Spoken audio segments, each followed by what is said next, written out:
Olá, tudo bem? Eu sou Olivia. Aqui eu falo sobre comportamento, cura interior e afins. E hoje o tema é disciplina. Tem uma frase que sempre me intrigou da banda Legião Urbana, do Renato Russo.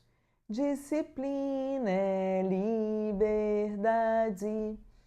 No passado, eu associava liberdade com obedecer aos impulsos, não ficar presa nas regras, mas em certo momento, já na vida adulta, as coisas pareciam não funcionar.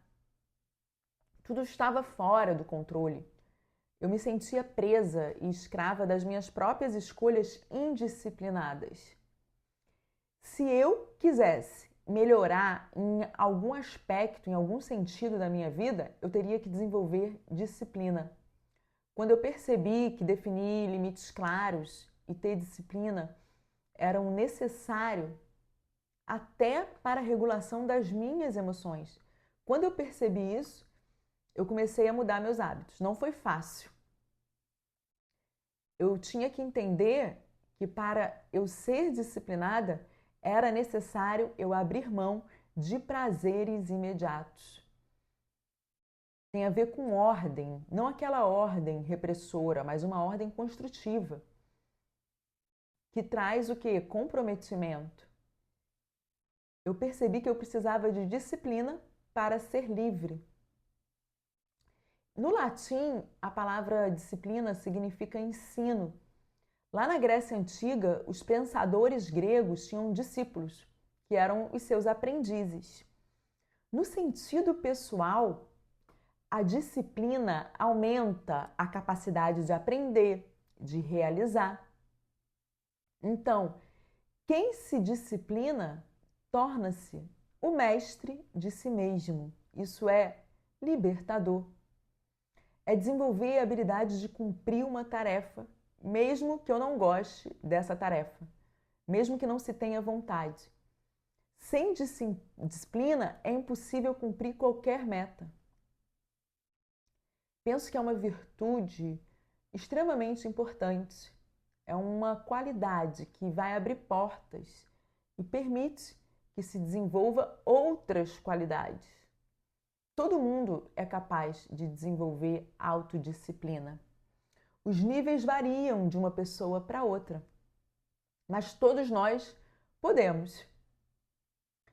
É importante saber que não é algo rápido, que vai acontecer da noite para o dia. Existem muitos altos e baixos durante o processo, muitas frustrações, tédio, monotonia. É necessário um motivo, um propósito em mente para construir consistência. Por exemplo, a atividade física.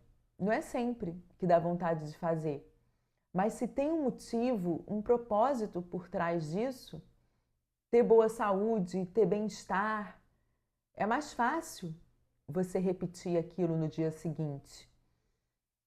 Eu observo que nos estudos, os propósitos e os objetivos das pessoas são bem claros. Passar para o cargo de juiz, passar na faculdade de medicina, de direito, de geografia. Então, com o propósito claro, a pessoa cria forças para lidar com o tédio, com a repetição, com essa repetição da rotina de estudos. Uma rotina disciplinada traz desconforto mental, emocional, físico. Quando temos a ação de iniciar alguma coisa, principalmente alguma coisa que requer mudanças bruscas ou transformadoras, o nosso corpo, a nossa mente vão sentir incômodo. Dependendo da situação, o desconforto ele pode durar muito tempo. Isso acontece porque a nossa mente é resistente à mudança, né? Então existem forças contrárias. E hoje tem uma tendência de se buscar prazeres imediatos, prazeres a curto prazo. E aí que mora o perigo, né? Acontece a lei da causa e do efeito. Prazer imediato, dor futura. Quanto mais tempo permanecemos no mesmo hábito, os caminhos neurais ligados a esses hábitos ficam mais fortes e exigem menos energia e esforço, né, para executar essas ações. Por isso, quando desejamos mudar, ou seja, iniciar novas sinapses, novos caminhos neurais, a nossa mente tende a resistir, pois ela quer manter o mesmo caminho que já faz há anos, o que é familiar, menor custo de energia. Mas a disciplina traz liberdade a longo prazo, a liberdade de ter um corpo saudável, de regulação das emoções, ter uma mente em paz, até tempo e gerenciamento para curar traumas do passado. A disciplina nos ensina a suportar o que é desconfortável. Então, no início é desconfortável. Com o tempo, aquela ação vai se tornar mais automática. Tudo é difícil antes de ser fácil. E é necessário passar por isso, não tem como fugir. Então, mantendo a consistência, o hábito vai se consolidar. Chega um tempo que você não se vê mais separado daquele hábito. Escovar o dente, você não se imagina mais sem escovar os dentes. Tem pesquisas de hábitos que definem dias, o tempo que um hábito leva para se formar. Algumas falam em 21 dias, outras de 30, outras de 40. Não tem um consenso. Mas o fato é que, com o tempo, um novo hábito vai se formar.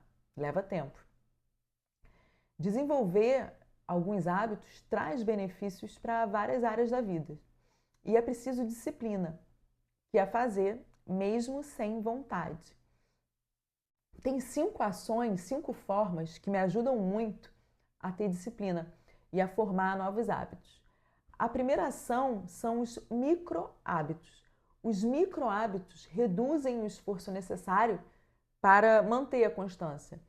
Então, em vez de se colocar metas irreais, coloque metas menores. Por exemplo, você quer fazer flexões. Em vez de fazer 30 flexões por dia, faça 2 flexões por dia. Alguma coisa é melhor do que nada. Né? Com o tempo, você vai evoluindo. Em vez de ler 10 páginas de um livro por dia, lê 1 página por dia. Isso são micro-hábitos. A segunda ação é ter uma frequência de repetição. Para que alguma coisa se torne natural e se grave no nosso cérebro, a repetição é fundamental. Então, como que eu aprendo matemática? É necessário fazer repetidamente os exercícios, né? Até eu conseguir fazer com desenvoltura e sem muita dificuldade aqueles cálculos. Isso se aplica para qualquer coisa. No começo, será necessário uma rigidez maior. Um hábito não se adquire em poucos dias. Embora haja muitos estudos que tentem rastrear quando uma ação passa a se tornar um hábito. Ele nasce quando você desempenha essa rotina sem dificuldade. A terceira ação é muito importante também, é voltar ao objetivo central mesmo depois de falhar. Né? Uma pessoa que quer sair de um vício de droga, se ela recai ou de comportamento, ela precisa voltar para aquela rotina de novo. Né? Se não conseguir desempenhar aquela rotina num dia, tenta no outro.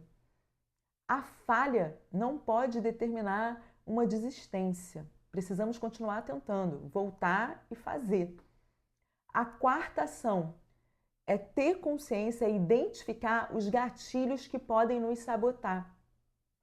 As rotinas, elas são engatilháveis, né? Então, se eu identifico os gatilhos, o que me atrapalha, eu posso evitá-lo. Então, por exemplo, você quer parar de comer doce, mas quando sente ansiedade, não consegue controlar. Então, é necessário identificar as ações que te causam a ansiedade e se conscientizar que aquilo é um gatilho. A quinta ação, a regra do mínimo esforço. Ao criar um hábito, é comum sentir essa motivação oscilar. Então, não tem a ver com motivação, mas fazer mesmo sem vontade. O hábito, ele tem que se manter vivo para a gente não desistir dos nossos projetos. Então, é necessário estabelecer um esforço mínimo, né, para esse hábito estar funcionando.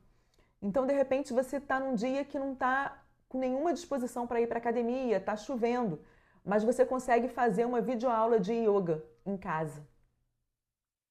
Então, para qualquer hábito que nós decidimos implementar, é importante determinar qual será o menor esforço a se fazer.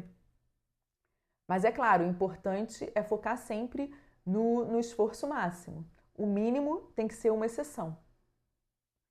Eu vou finalizar aqui com uma frase que eu já li em vários lugares e eu não sei ao certo de quem é. Eu já li que a autoria era de Buda, em outro lugar eu já li que era de Gandhi, mas é muito interessante. E essa frase é a seguinte: pensamentos tornam-se ações, ações tornam-se hábitos, hábitos tornam-se caráter e nosso caráter torna-se o nosso destino. Então me diz, o que você achou desse conteúdo? Me conta aqui a sua experiência com áreas em que você já desenvolveu disciplina. Me conta aqui, eu quero saber.